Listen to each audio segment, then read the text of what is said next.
Welcome! If you're looking to clean up your Instagram profile and want to know how to delete a link from your bio, you're in the right place. Today, I'll walk you through the simple, updated steps to remove any link from your Instagram bio using the Android app. Whether you're rebranding, updating your portfolio, or just want a fresh look, this guide will help you make those changes in just a few taps. First, grab your Android phone and open the Instagram app. Make sure you're logged in to the account where you want to remove the link. Once you're in, head straight to your profile by tapping the profile icon at the bottom right corner of your screen.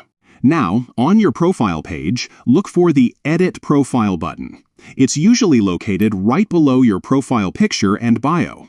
Tap on Edit Profile to access your profile editing options.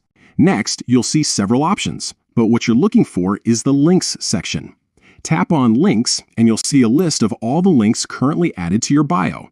Scroll through and find the specific link you want to remove. Once you've found the link, tap on it. This will open up more details about that particular link. At the bottom of this screen, you'll see the option to Remove Link. Go ahead and tap Remove Link. Instagram will ask you to confirm your choice, just to make sure you don't delete anything by accident. Confirm that you want to remove the link, and you're done. The link will disappear from your bio instantly. And that's it. You've successfully deleted a link from your Instagram bio. Now your profile is updated and ready for your next move. If you found this guide helpful, don't forget to like and subscribe for more easy Instagram tips. Thanks for watching, and see you in the next video.